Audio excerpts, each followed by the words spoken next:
Prepara o teu coração para ser ministrado nessa hora, em nome do Senhor. Luciano dispensa apresentações, já esteve entre nós na parte da manhã e outras vezes. É um servo do Senhor que o Senhor tem usado nesse país, em várias nações. E eu oro para que o Senhor possa falar através dele. Mas a minha oração é principalmente dirigida a mim e a você. Que todos nós tenhamos um coração com uma terra preparada para ser semeada nessa noite.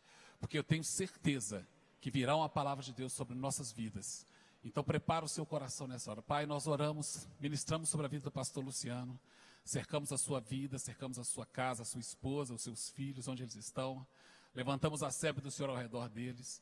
E, Senhor, te pedimos em nome de Jesus, que o Senhor prepare o nosso coração nessa hora. Eu quero ter, Senhor, nessa noite um coração como uma terra arada, afofada, adubada, pronta, na expectativa de ser semeado pelo Senhor nessa noite. E eu quero que seja também essa a realidade de todos que estão aqui neste lugar. Oramos agradecidos ao Senhor por esse momento, por esse tempo, por esse dia, por essa hora que seremos ministrados pelo Senhor através do pastor Luciano. Louvamos ao teu nome em nome de Jesus. Amém. Aleluia. Boa noite a todos. Graça e paz. Aleluia. Glória a Jesus. Querido, eu não vou fazer toda a propaganda e recomendação que eu fiz dos livros de manhã, até porque já fiz isso antes. Mas eu queria só falar de alguns materiais que eu não falei.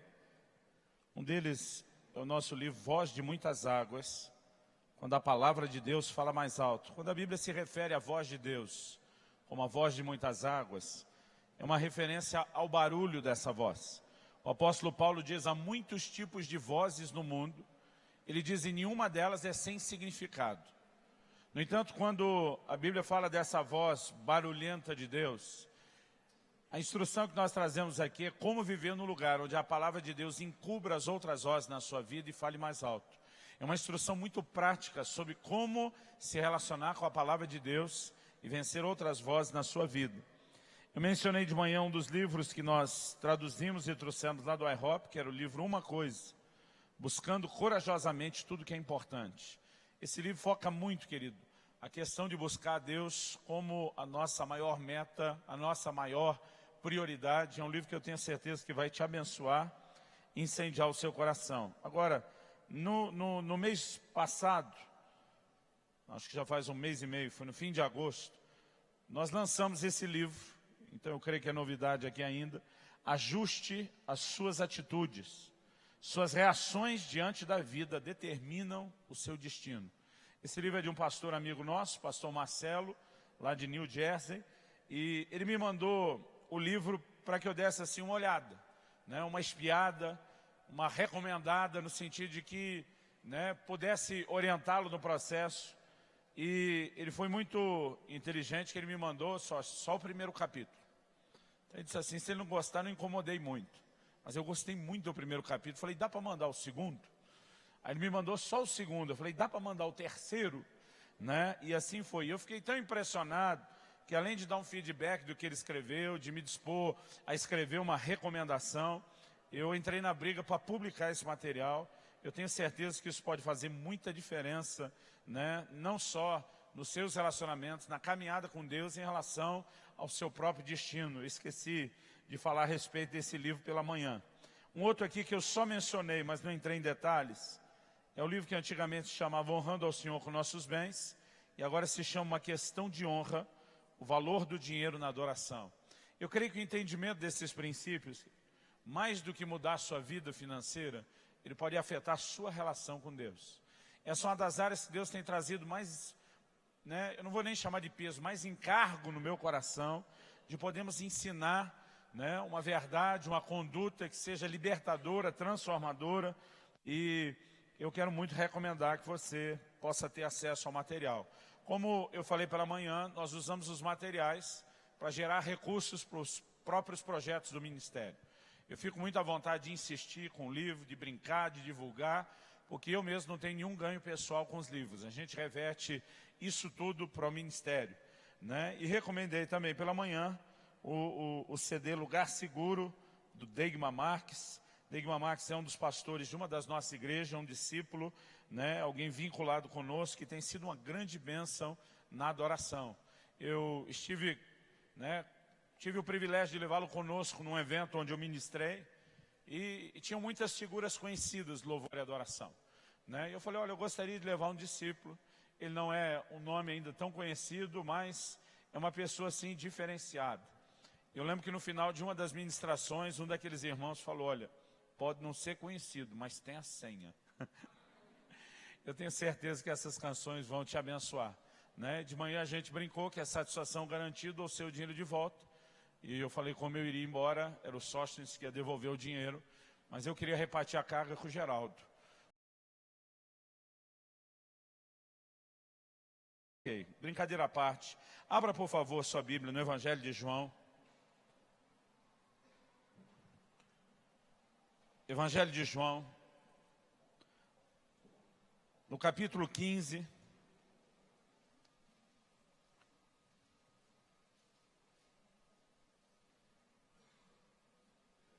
Eu quero que você leia comigo a partir do versículo 1 até o versículo 8.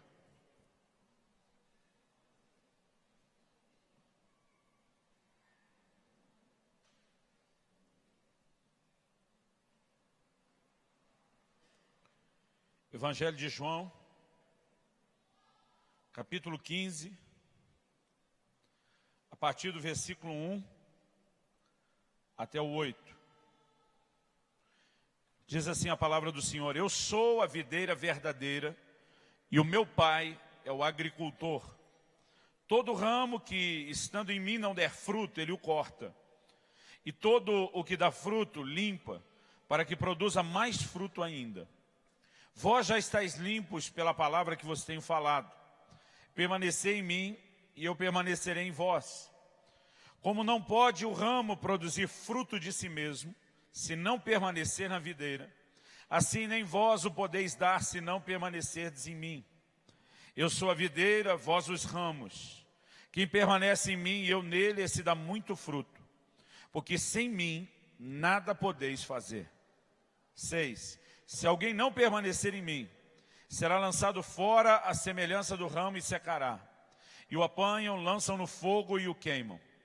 Se permanecerdes em mim, e as minhas palavras permanecerem em vós, pedireis o que quiserdes, e vos será feito. Nisto é glorificado meu Pai, que deis muito fruto, e assim vos tornareis meus discípulos. Amém. Queridos, eu olho para esse texto e eu percebo que nós temos algo muito rico aqui. Eu gosto de dizer que João capítulo 15 é o capítulo da frutificação. Assim como a gente pode dizer que 1 Coríntios 11 é o capítulo da ceia, 12 dos dons, 13 do amor, 15 da ressurreição. Né? Quando chegamos em João capítulo 15, nós podemos classificá-lo como o capítulo da frutificação.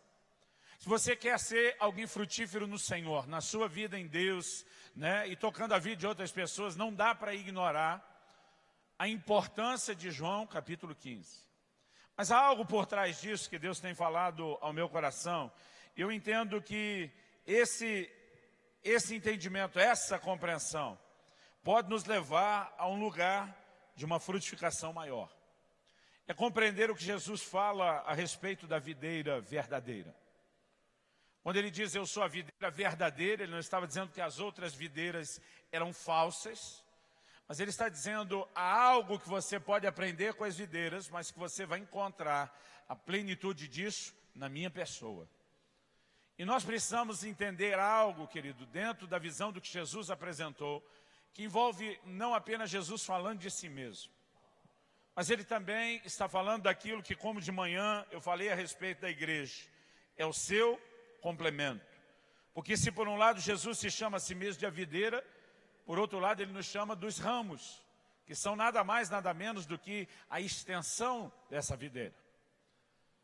E eu acredito que se nós queremos viver e praticar a igreja da maneira como Deus espera de nós, há verdades que precisam ser bem entendidas, mastigadas e esmiuçadas. Eu acredito que a gente não precisa ouvi-las só no sentido de ter uma explicação quando é novidade. Em Hebreus 2, a Bíblia diz: importa que nos apeguemos com mais diligência às verdades ouvidas. Eu não sei quantos aqui têm filhos, mas eu nunca consegui criar nos meus filhos um bom hábito, porque eu falei uma vez como pai. Chamei os dois, né? Eu tenho um menino hoje, o Israel está com 17 anos, minha filha Alissa com 14, mas eu não consegui criar ao longo da vida nenhum bom hábito neles, porque chamei eles um dia e disse: olha, eu vou falar uma vez só e nunca mais vou repetir. Todo pai sabe que a criação envolve repetição. O propósito da repetição não é apenas transmitir a informação, é fortalecer a convicção da importância da informação, de que ela é inegociável, de que a gente não estava brincando quando falou isso. Muitas vezes a gente tem o hábito, eu confesso, eu como pregador, muitas vezes não gosto de repetir a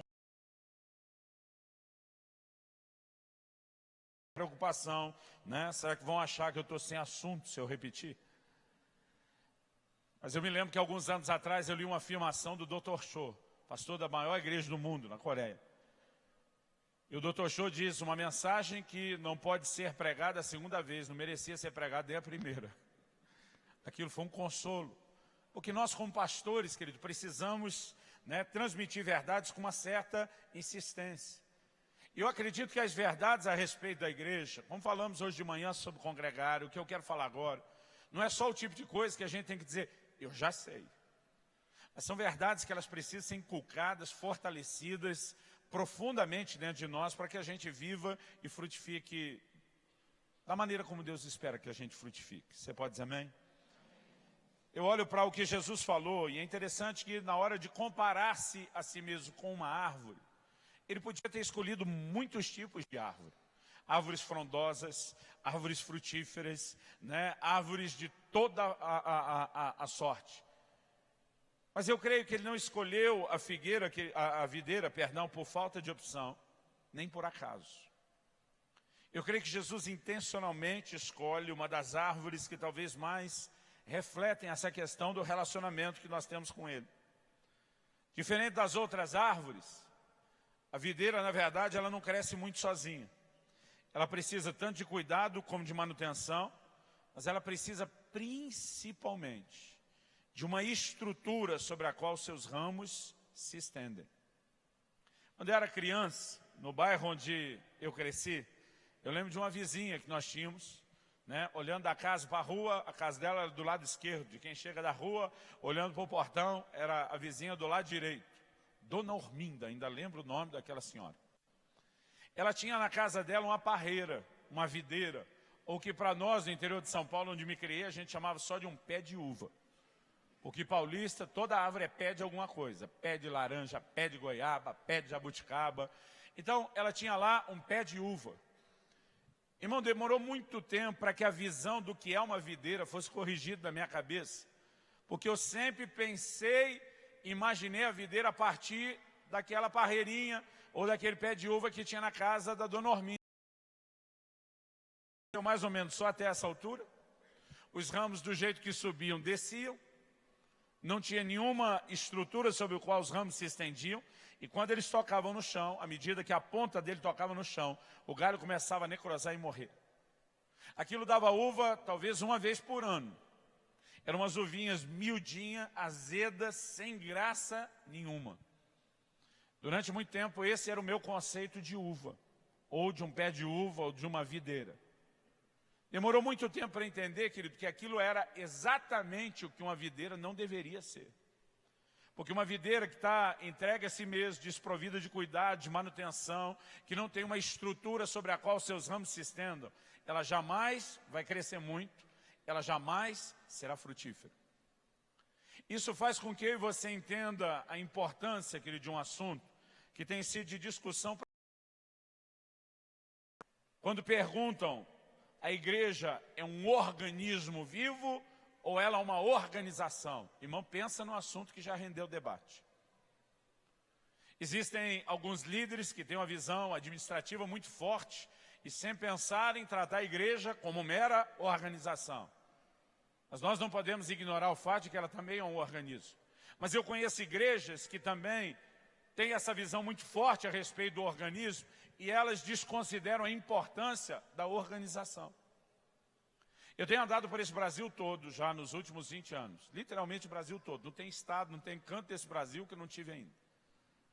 E andando por esse Brasil afora, e não só no Brasil, mas eu creio que esse contexto é o suficiente para a gente. Eu tenho visto todo tipo de igreja.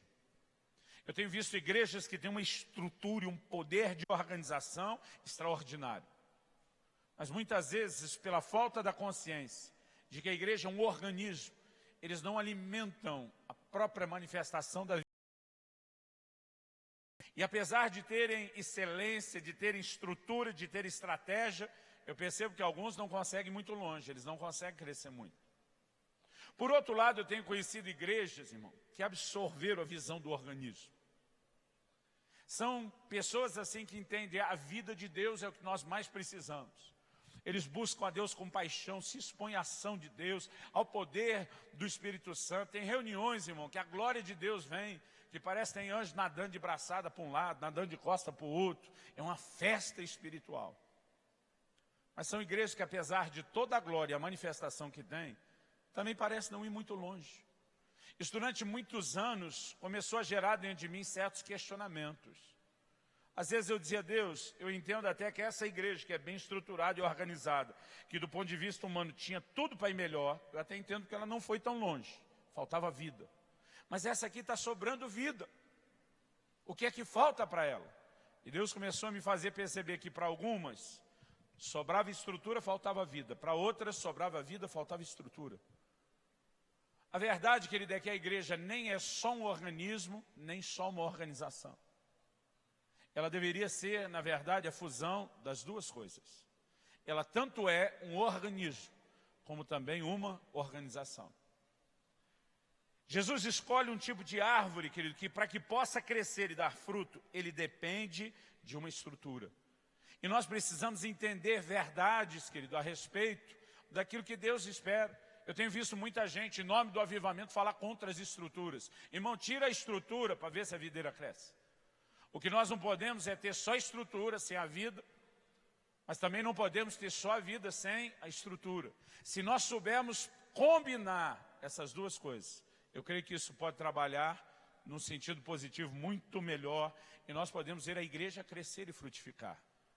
Eu sinto de Deus, querido, que a menos que a gente o atrapalhe, há um novo tempo determinado sobre essa casa, há um novo tempo determinado sobre essa igreja. Isso já foi gerado em oração, não tem que ser gerado agora, né? É uma transição profética no reino espiritual que já está acontecendo.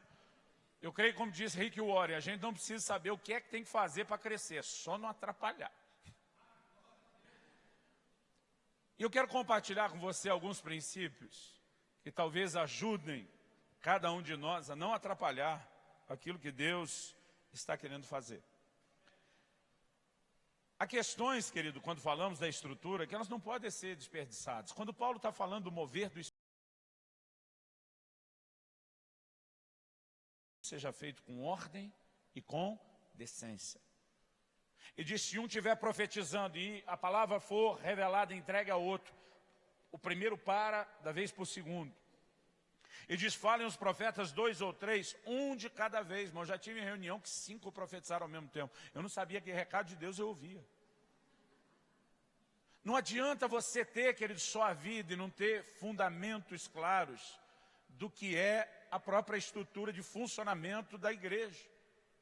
Não adianta a gente fantasiar um avivamento que ele desprovia de qualquer estrutura. A Bíblia diz, Deus é um Deus de ordem, há princípios de ordem que ele estabeleceu. E muita gente, em nome do avivamento, quer criar um caos, uma anarquia. Isso, na verdade, não funciona. Nós precisamos entender princípios que Deus constituiu. Há princípios de autoridade.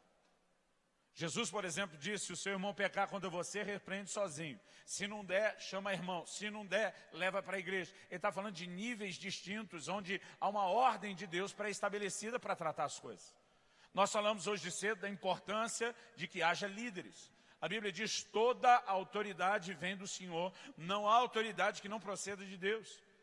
E a Bíblia diz que quem resiste à autoridade, resiste à ordenação de Deus. Eu tenho visto algumas pessoas hoje em dia, em nome do avivamento, vamos derrubar toda a forma de governo que existe na igreja. E quando nós vamos contra as estruturas, querido, que não são necessariamente humanas, são estabelecidas pelo próprio Deus, nós também vamos comprometer o avanço daquilo que Ele tem. Eu não quero falar tanto da estrutura no sentido de governo, da importância de que a gente tenha ordem nos cultos, mas eu quero que você pense um pouco comigo a respeito do que é a parte visível da videira. Em Efésios, no capítulo 1, no versículo 22 e 23, se você for rápido de endereço, abra lá comigo. Efésios,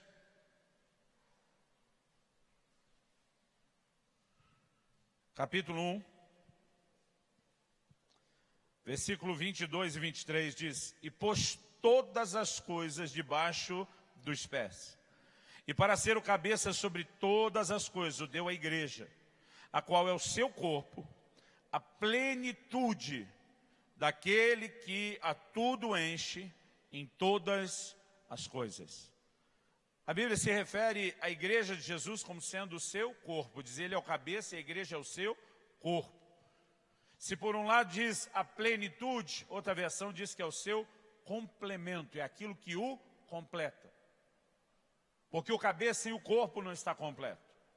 Quando Jesus fala da videira, querido, é interessante você fazer a distinção do que é a videira, no sentido daquele tronco principal, onde a semente uma vez germinou, a raiz brotou, e os ramos que saem dela. Jesus diz, eu sou a videira verdadeira, e diz, vocês, a igreja, são os ramos. No entanto, quando você olha, querido, para uma parreira, quando você olha para uma videira, normalmente, a parte visível dela, nós podemos dizer, são os ramos. Porque a videira, ela é vista, enxergada, ela normalmente é apreciada através do quê? Dos ramos. E nós precisamos ter a ideia e o entendimento, querido, de que a parte visível da videira são os ramos.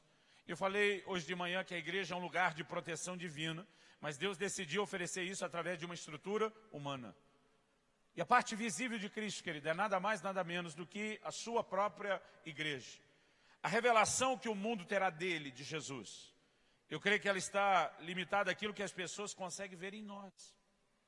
Em João 17, 21, Jesus diz, Pai, que eles sejam um, como nós somos um. Aí diz assim, para que o mundo creia. Ele está dizendo que a capacidade do mundo crer está relacionado, ligado com aquilo que vão conseguir enxergar em nós. Mas o mundo não tem que crer em nós, o mundo tem que crer nele. Mas a fé que vão ter nele passa por aquela visão que eles terão de nós. Porque nós somos a parte visível da videira. Aqueles de quem Jesus talvez esteja olhando e botando a hashtag, me representa ou não me representa. Porque nós podemos expressá-lo ou não expressá-lo. Isso traz sobre a gente, querido, responsabilidade no sentido que é ser igreja. Ser igreja, querido, é mais do que ser um clube cristão. A gente precisa entender que nós somos a extensão e a expressão do próprio Senhor nessa terra. Abre comigo em 1 de João, no capítulo 4, no versículo 7. Eu queria agradecer o irmão empolgado e pedir que continue me ajudando, aleluia.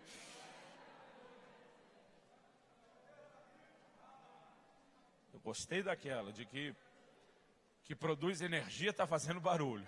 Tem energia aí, ó. 1 de João, capítulo 4, a partir do versículo 7. A Bíblia diz assim, amados, amemo-nos uns aos outros, porque o amor procede de Deus, e todo aquele que ama é nascido de Deus e conhece a Deus. Então ele diz, aquele que não ama não conhece a Deus, pois Deus é amor.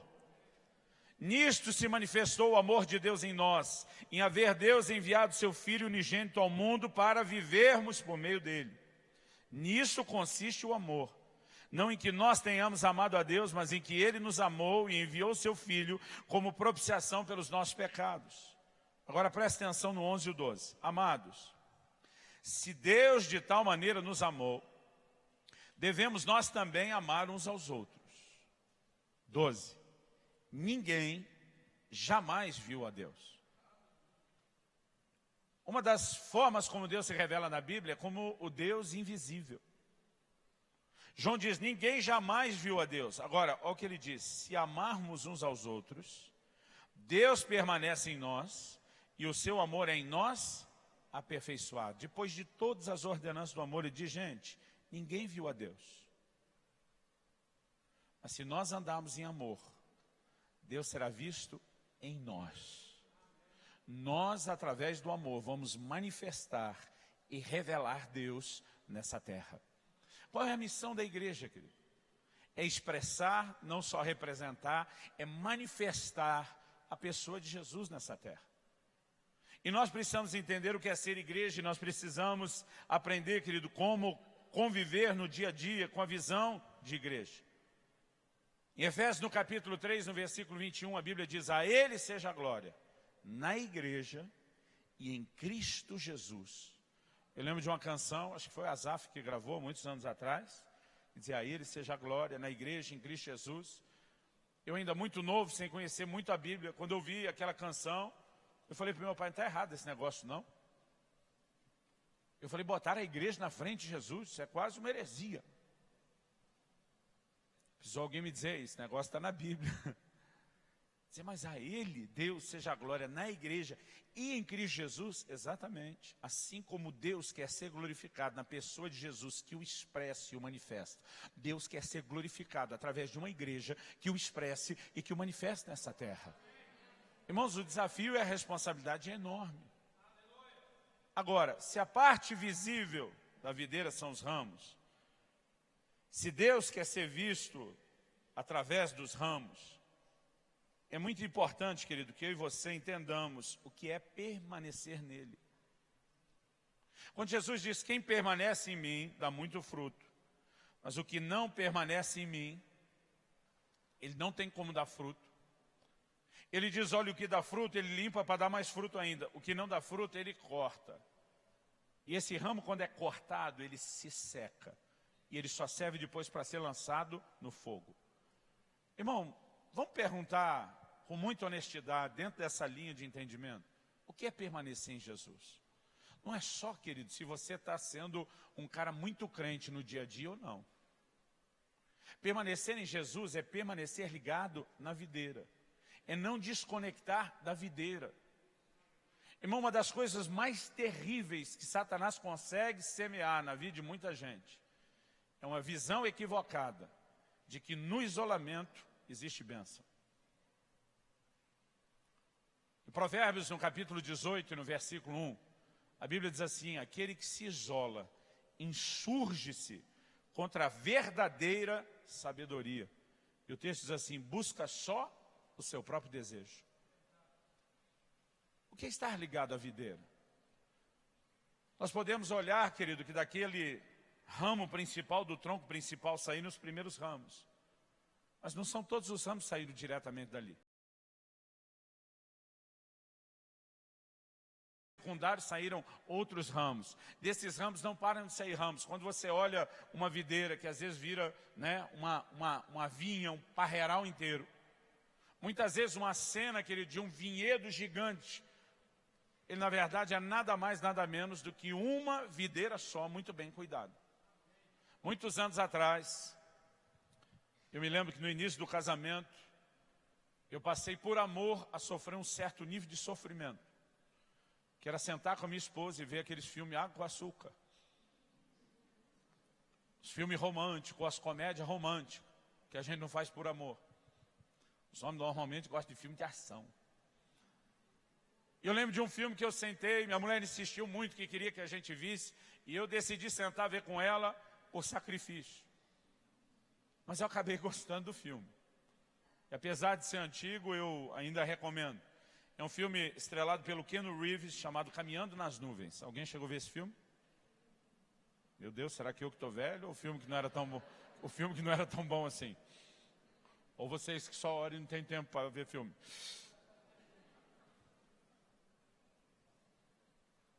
Há uma cena tão espetacular, o filme tem uma fotografia extraordinária. E há uma cena desse soldado que passa a conviver, se não me engano era com a família de mexicanos. E é interessante, irmão, que tem um vinhedo que é uma coisa assim mais linda, enorme, gigante, que aquela família cultiva. Num determinado momento, um determinado desastre acontece. E aquele vinhedo é incendiado, e o fogo se espalha. E o desespero da família não é se o fogo vai acabar com tudo que os olhos enxergam. É se o fogo produziu dano ou não na raiz, no tronco principal. Porque eles sabiam, se esse recuperar, nós vamos ter esse negócio todo de novo. Tudo aquilo que você enxerga no filme era uma única videira. Não era só um vinhedo qualquer. Agora, daquele tronco principal, e aquilo tinha muitos anos, centenas de anos, foram saindo outros troncos, desses ramos, outros ramos, desses outros ramos, e nós podemos falar simbolicamente, querido, tanto de Jesus, a formação dos primeiros discípulos que foram gerando outros, e há um processo de formação de discípulos que é geracional. O apóstolo Paulo diz a Timóteo, aquilo que de mim ouvistes, transmite a homens que sejam também idôneos para ensinarem outros. Ele está dizendo, eu, da primeira geração, passei para você, Timóteo, a segunda. E eu quero que você escolha homens idôneos, serão a terceira. E você vai depositar neles para que não pare deles, para que eles também ensinem a outros. Ele fala em pelo menos 4 gerações de discipulado. Agora, se por um lado nós podemos falar disso ao longo da história, de geração após geração, nós também precisamos reconhecer, querido, que é assim que funciona a dinâmica do corpo de Cristo. Nós estamos ligados ao Senhor Jesus através da nossa ligação com os ramos. Poucos de nós aqui, irmão, fomos diretamente ganhos pelo Senhor para Ele, como Paulo, numa visão do próprio Jesus. As pessoas que já se conectaram a Ele antes de nós, permitiram que nós, através delas, nos conectássemos também a Ele, não é assim? E nós precisamos entender o que é estar ligado à videira. E eu quero gastar, querido, esses últimos minutos, falando com você a respeito de algo que eu creio que tem sido mal entendido ou mal compreendido por muita gente, que é o que eu chamo e classifico de o poder dos relacionamentos. Nós precisamos entender que a nossa ligação com Cristo, querido, ela está diretamente afetada pela nossa ligação com os irmãos. Entenda, querido, não estou tentando divinizar os irmãos, não estou tentando diminuir a pessoa de Jesus, só diluí-lo no nosso meio. Nós podemos ter contato direto com a manifestação da própria presença dele, mas nós estamos reconhecendo um princípio, querido, que Deus decidiu trabalhar em cima dele. Eu citei Provérbios 18:1. O que se isola, insurge-se, a palavra insurge-se é rebela-se contra a verdadeira sabedoria e busca só o seu próprio desejo. Pastor Danilo Figueira, um amigo meu, pastor da comunidade cristã de Ribeirão Preto, em cima desse versículo, ele diz que todo ato de isolamento é uma atitude rebelde, o texto fala de insurgir, de rebelar. Ele diz que é uma atitude burra, porque diz insurge-se, rebela-se contra a verdadeira sabedoria. Quem está se levantando contra a verdadeira sabedoria está comentando um ato de burrice. E ele diz, é uma atitude egoísta, porque o texto diz, busca só o seu próprio desejo. Irmão, se a gente quiser que as coisas sejam feitas só do nosso jeito, é melhor viver sozinho. Mesmo no casamento, mesmo no relacionamento em casa. Eu me lembro de um dia, onde nós saímos como família, no nosso dia de família, a gente ia comer fora. E eu tentei deixar a coisa democrática. Falei, quem quer comer o quê, aonde hoje? Minha esposa queria comer uma coisa num restaurante, meu filho queria comer outra em outro restaurante, minha filha queria comer outro em outro restaurante, e eu queria comer uma outra coisa ainda em outro restaurante. Irmão, não tem como você conviver com pessoas que pensam processo diferente, têm vontade, desejo diferente, e achar que todo mundo acorda numa unidade que ela é automaticamente produzida, espontaneamente produzida. É por isso que nós temos que entender o princípio bíblico de ceder. Amém? Eu virei para minha esposa e disse, infelizmente, nós não vamos fazer hoje a sua vontade. Meus filhos, tipo, yes, um já caiu fora. Eu falei, virei para os dois, mas falei, infelizmente, nós também não vamos fazer a vontade de nenhum de vocês dois. Ah, pai, por que tem que ser a sua? Eu falei, infelizmente, para mim, nós também não vamos fazer a minha. Hoje nós vamos inventar uma quinta coisa diferente do que a gente pensou, senão não vai rolar o acordo. a menos que vocês queiram começar desistindo. E a gente veja quem é que sobra. Um falou, mas se eu desistir, o outro não vai ser do jeito que ele queria? Irmão, pensa num negócio que não ia dar acordo. Eu falei, daqui a pouco nós nem comemos mais em lugar nenhum, coisa nenhuma. E não é, querido, porque nós estamos falando de gente que não se ama, que não quer bem. É porque as pessoas são diferentes. Agora, o que é relacionar, querido? A Bíblia diz que quem se isola está procurando só o seu próprio desejo. Porque relacionar significa que você tem que abrir mão de muita coisa. E quem quer as coisas só do seu jeito, ele prefere ficar sozinho. Vou fazer do jeito que eu quero. Ninguém me manda, ninguém me diz o que tem que fazer, ninguém interfere, ninguém mexe com o que eu quero. Para muita gente, o caminho mais fácil, querido, é o do isolamento. E tem muita gente vivendo a solidão no meio da multidão, porque ele pode estar no meio da turma, mas dentro de si ele já se isolou, ele não se mistura, ele não se conecta. E nós somos privados de muita coisa na dimensão espiritual quando começamos a agir assim. Dos 10 mandamentos que Deus deu a Moisés, e eu gosto de dizer que a Bíblia é um livro de relacionamentos. Dos 10 mandamentos que Deus deu a Moisés, 4 deles falam do relacionamento com Deus, 6 deles falam do relacionamento com as pessoas. A Bíblia é um livro. Eu às vezes ficava grilado, Sóstenes, lendo lá o Evangelho de Lucas, quando Jesus fala daquele pastor que deixa 99 ovelhas para ir atrás da ovelha perdida. Eu ficava pensando, mas por causa de uma, 99 agora ficam sem pastor. Elas não fizeram nada, elas não se extraviaram, elas não se perderam. Agora, porque uma resolveu pegar um outro caminho e agora o pastor tem que ir atrás dela. As 99 vão pagar o pato, vão pagar o preço. Eu dizia, Deus, não é injusto isso? Deixar sozinhas as que não fizeram nada de errado. E um dia o Espírito Santo falou algo no meu coração. E diz, elas não estavam sozinhas. Elas tinham umas às outras. Sozinha aquela, irmão, que se não fosse buscada ia perecer. Nós precisamos entender que na mente, no propósito de Deus, a ovelha não precisa só de cuidar do pastor. O que ela não pode é ficar sozinha. Você consegue entender isso? Vira para o irmão ao seu lado, fala uma cara bem profética de crente. Fala, Deus deve estar falando que não é para você ficar sozinho.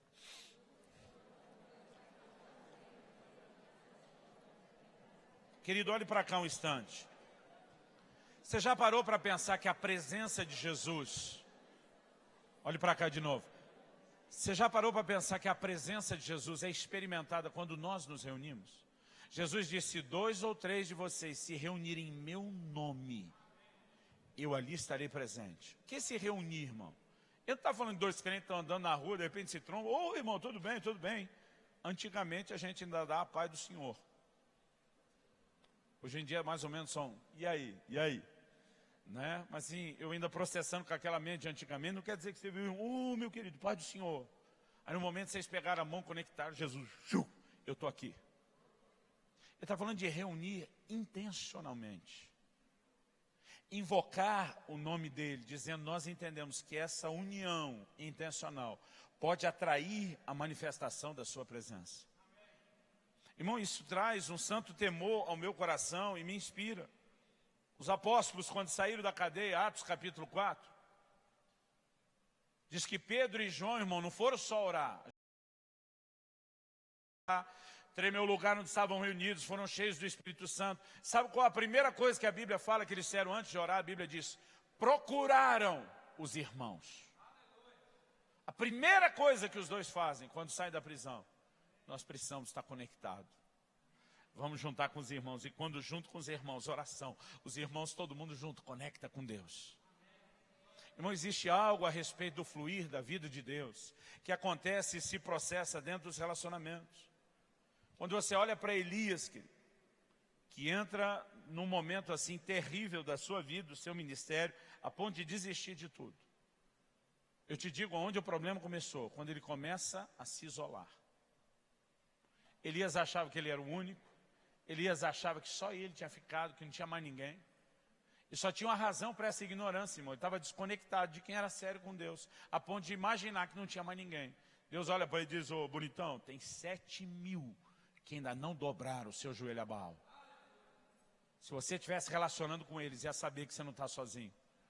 E tem um monte de gente hoje em dia, irmão, que parece carregar um fardo, como se o momento em que ele deixasse de ser tão sério com Deus, nada vai sobreviver, como se tudo dependesse dele, irmão. Eu vejo muita gente batendo na igreja, falando mal da igreja. A gente estava falando sobre isso no almoço hoje. Tem coisa ruim por aí, irmão? Tem. Tem necessidade de reforma? Tem, mas deixa eu te dizer uma coisa, tem muita coisa boa acontecendo. Tem muita coisa linda, tem muita coisa extraordinária que o Espírito Santo está fazendo na nação. Agora, gente que está desconectada dos outros não enxerga, não percebe e não entra no fluxo de vida que está acontecendo através desses irmãos. Eu comecei a perceber na Bíblia, e eu lembro de antes de falar isso, eu lembro de um ditado que mamãe citava desde cedo. Ela dizia que uma brasa retirada do fogo, isso é uma frase de Richard Baxter, uma brasa retirada do fogo logo se apaga, mas quando é reunida com outras, ajuda a reacender a chama.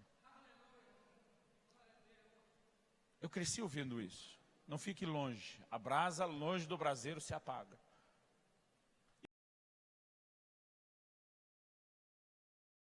Jesus fala que ele é a videira, nós somos os ramos e que a seiva é a vida dele que flui através de nós. Mas há momentos, querido, onde essa seiva, o fluxo dessa vida pode ser obstruído. Como isso acontece? Você vai se surpreender, eu quero te mostrar só alguns textos antes de terminarmos. Percebendo algumas verdades. Uma delas, quando a gente fala da ceia do Senhor, a gente fala de ter comunhão com o corpo, com o sangue do Senhor. Mas, irmão, a ceia não é só um momento só de comunhão com Deus. Ela também deveria ser um momento de comunhão uns com os outros. Em 1 Coríntios, no capítulo 11, o apóstolo Paulo começa a confrontar os irmãos. Olha comigo no versículo 17. 1 Coríntios 11, 17.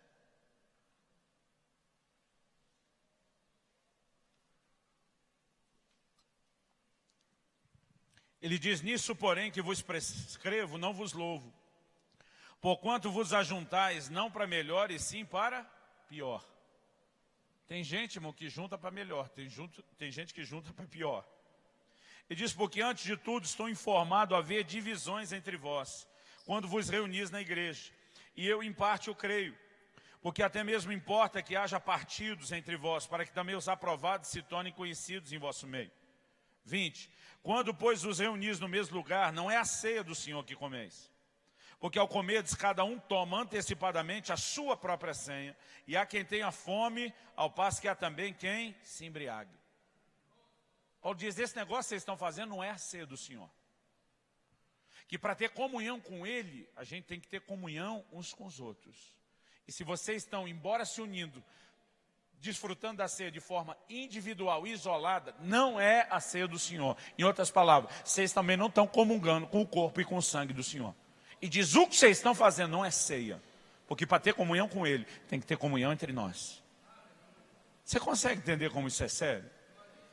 Vamos levar essa conversa aqui para outro nível. Jesus diz assim, em 1 Timóteo, no capítulo 2, no versículo 8.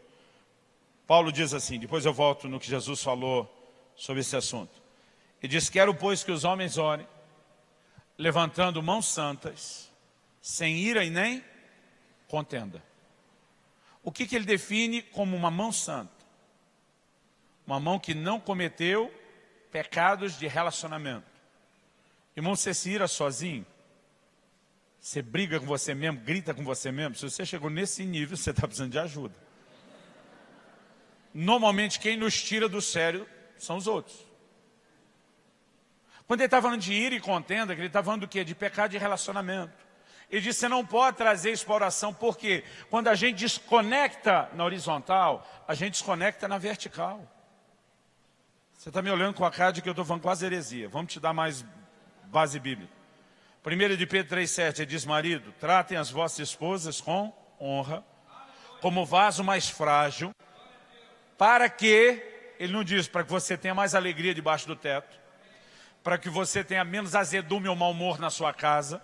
Ele não diz isso, ele diz, para que não se interrompam as vossas orações. Ele diz, se o marido e a mulher desconectam na horizontal, acabou o fluxo da oração na vertical. Porque depende da horizontal. Agora eu vou voltar no que Jesus falou. Ele diz, quando vocês estiverem orando, Digam assim: Senhor, perdoa as nossas ofensas. Vertical. Assim como nós perdoamos os nossos ofensores. Horizontal. Mas ele disse: se vocês não perdoar aqui, o Pai Celestial também não perdoa vocês de lá para cá. Porque a falta de perdão, a desconexão na horizontal, querido, gera desconexão na vertical. A gente precisa entender o quanto isso é sério. Porque quando se fala de unidade, querido, nós não estamos falando, eu repito, de não ter problema, de não ter divergência. Irmão, se a gente tentar chegar num acordo aqui, de qual é a melhor cor para pintar uma dessas paredes, pode fazer uma assembleia de semanas, 24 horas por dia, não dá acordo. Não, mas está combinado, isso é melhor para você, eu já acho que é isso. As pessoas são diferentes. A gente processa as coisas de forma diferente. E não existe, querido, nenhum ambiente onde você consiga ter unidade, porque às vezes a gente confunde a unidade com a uniformidade, como se todo mundo tivesse igual, pensar a mesma coisa e sentir a mesma coisa. Na verdade, quando Paulo diz: rogo-vos, irmãos, em nome do Senhor Jesus, que penseis todos a mesma coisa, sintam todos a mesma coisa, falem a mesma coisa, ele não está dizendo que é espontâneo. Ele está dizendo que nós vamos nos unir em torno de um sentimento, de uma linguagem, de uma forma de pensar. Se necessário, sacrificando a minha própria forma de pensar, de falar e de sentir, nós vamos nos unir em torno de uma direção. Sentindo ou não? Irmão, eu me lembro de coisas quando criança que papai estabeleceu em casa. Ele não consultava a gente, não era democrática a coisa. Um dia, na minha fase de pré-adolescência, a televisão sumiu de casa. A gente chega em casa, não tem TV. Papai, cadê a televisão? Vendi. Vai comprar outra? Não, vocês vão ficar sem. Como ficar sem? Eu lembro do meu pai olhando para a gente, dizendo: filho meu, não cresce assistindo TV nem jogando videogame. Vocês vão aprender a ler. Teve uma época que nós viramos televizinho. Ia para casa do vizinho querer ver alguma coisa que queria muito.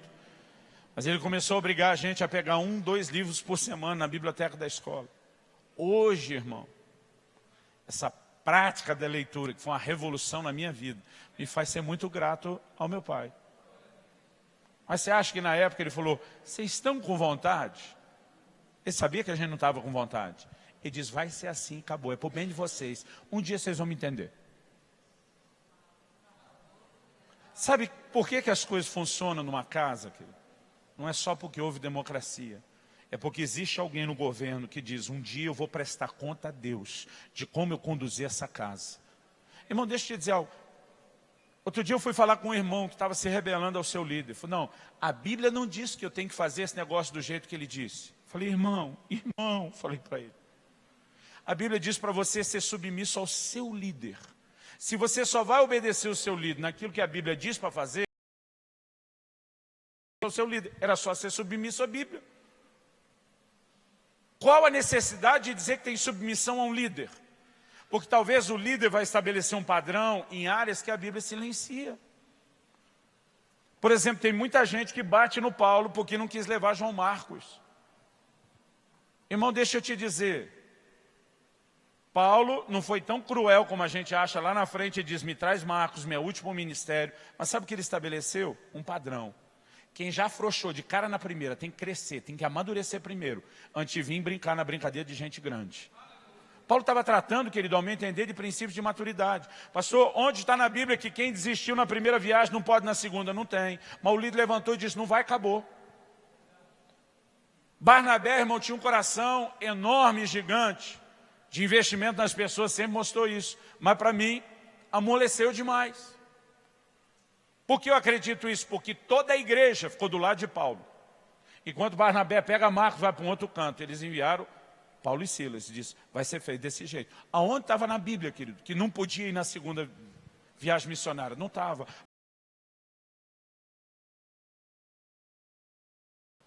Irmão, a Bíblia diz qual horário que tem que começar o culto? Quanto tempo tem que durar? Diz ou não? A Bíblia diz que quando Ananias chegou, o culto já estava rolando, mentiu, morreu, foi julgado, saiu, foi ser sepultado. A Bíblia diz, 3 horas depois chegou a sua mulher Safira. Você imagina o tamanho do culto? Depois que ele já tinha morrido, sido carregado, ela chega 3 horas depois. Irmão, me parece que eles tinham umas reuniãozinhas maior. Agora a gente vai pegar isso e dizer, não, ninguém sai daqui enquanto não der 6 horas de culto. Não.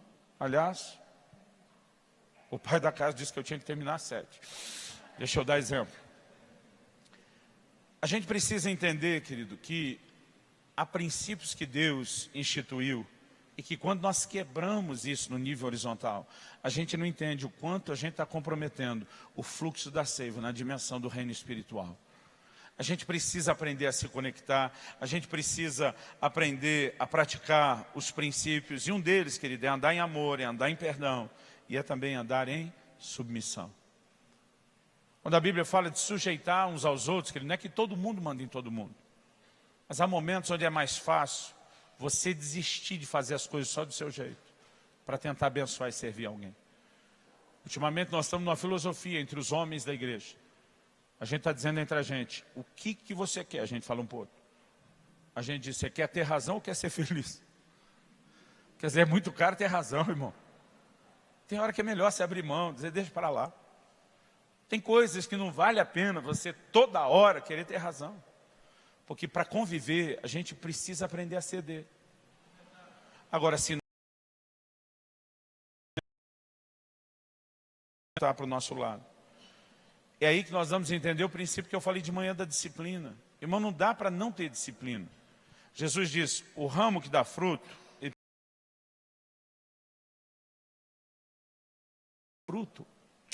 corta. Porque o ramo que não frutifica, ele começa a puxar força de toda a videira. Ele, além de não estar usando o que recebe, ainda está sugando mais energia dos outros. E quando a Bíblia fala de disciplina, às vezes no nível mais alto e intenso, é para que isso, querido, não comprometa os demais. Primeira carta de Paulo a Timóteo, no capítulo 5 e no versículo 20. Queria que você já fosse ficando de pé para parecer que está acabando. Eu sei que dá um psicológico, eu já aprendi isso. 1 Timóteo capítulo 5, versículo 20. Paulo diz assim para Timóteo, quanto aos que vivem no pecado, repreende-os na presença de todos, para que também os demais temam. Ninguém ficou em pé? Era para ficar em pé de verdade, eu só ia ler o texto. Acho que já está que nem é o lobo, de tanto falar, ninguém mais está dando crédito, né? Muitas vezes a disciplina, ela tem o propósito, querido, de remover aquele ramo que está enfraquecendo os demais. A Bíblia diz que um pouco de fermento leveda a massa toda. Gente que está brincando com Deus, gente que está brincando com o pecado. Irmão, a Bíblia diz que Deus tem uma hora que dá presta atenção no Samuel, diz, até quando você vai ter dó de Saul? Sabe o que Deus está dizendo? Nem eu tenho uma dó dele, você quer ser melhor do que eu? A Bíblia diz, de Deus não se zomba. Outra versão diz, Deus não se deixa escarnecer. A Bíblia diz, o que o homem semear, isso também ceifará. Agora, como nós vimos, muitas vezes, quando Deus ainda está cortando um ramo, para ele não prejudicar o restante da videira, ou do corpo, não significa que o abandonou para sempre. Ele pode ter formas de voltar a se conectar. Mas a partir de agora, querido, é responsabilidade dele. O corpo tem que ser protegido. Quando você olha algumas leis na palavra de Deus, querido, a respeito de proteger o corpo, é porque o pecado de um compromete outros. Acã não trouxe um problema só para ele. Acã trouxe um problema para muita gente. Nas cartas do Apocalipse, a gente enxerga essa visão corporativa. O Senhor fala com o anjo, com o mensageiro da igreja, começa a repreendê-lo pelas coisas que a igreja está fazendo. Outro dia eu falei com o nosso povo lá em Curitiba. Eu falei, gente, se vocês não querem fazer por temor a Deus, faz pelo menos por dó de mim. Porque vai me cobrar por causa de vocês. Outro dia eu falei para os crentes, falei, dá uma força aí, poxa. Olha o meu lado também.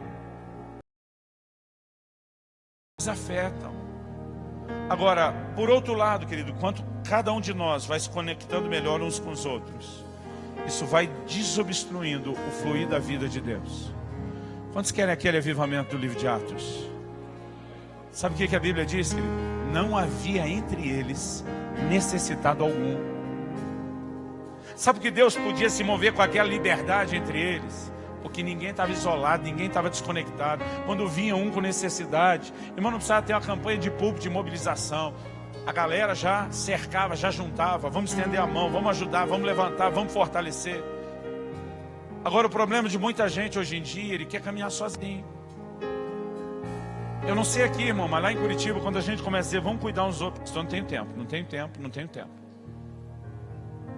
Tem muita gente, se Deus perguntar, cadê esse irmão? Ele vai responder como Caim, acaso sou eu o guardador do meu irmão? Eu acho que Deus está lá olhando, dizendo, deveria. Porque quando a gente aprende, querido, a começar a exercer esse nível de cuidado, e vamos mantendo o fluxo da seiva livre entre nós, há um fluxo maior da manifestação que vem do Senhor também para o nosso meio. À medida que vocês vão crescendo como igreja, vocês não podem perder a característica de ser um grupo que relaciona.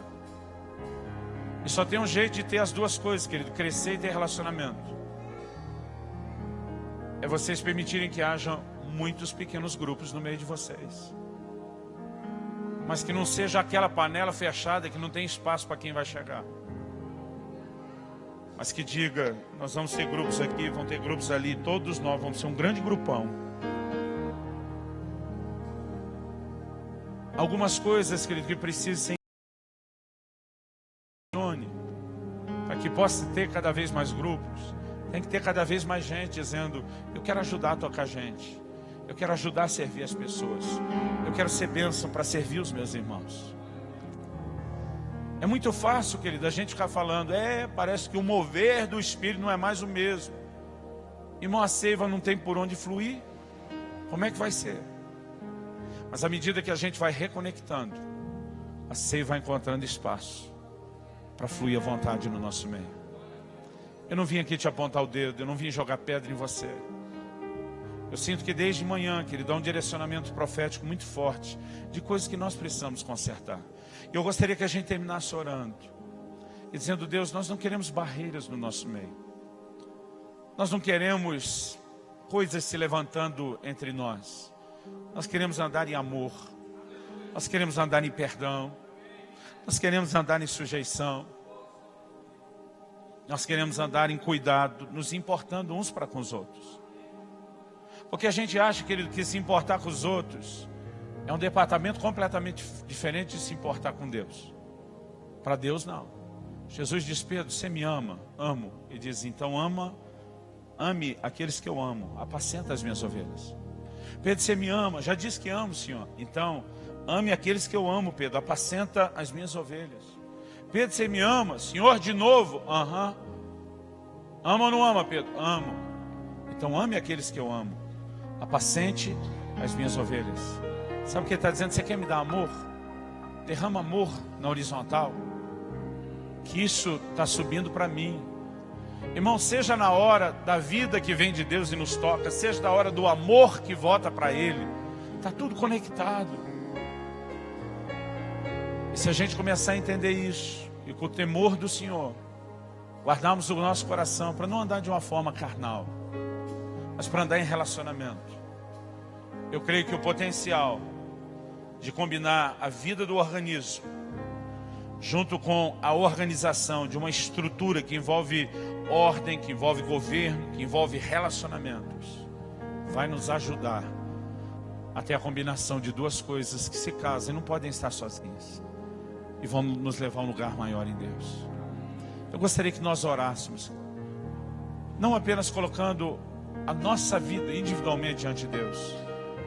Eu creio que talvez a gente precise começar dizendo, Senhor, eu tenho que andar em mais amor, em mais perdão, eu tenho que entender isso. Mas eu gostaria que nós levantássemos um clamor a Deus, dizendo que a unidade seja preservada, que a unidade seja fortalecida, que a gente entenda como interagir, para que aquilo que Ele quer fazer nesse lugar, na vida dessa igreja local, possa se cumprir em nome de Jesus. Levante sua voz a Deus, comece a falar com Deus. Embora eu pedi para você ficar em pé, eu quero te dar liberdade. Talvez você prefira orar sentado, talvez você prefira orar de joelhos, talvez você queira orar no seu lugar, aqui na frente, lá no fundo. Não importa como você vai fazer. Enquanto a música está sendo ministrada, eu quero que você fale com Deus. Deixe Deus falar com você. E à medida que a gente sente, nós também vamos orar por você e pela igreja. Faça isso, levante sua voz em nome de Jesus.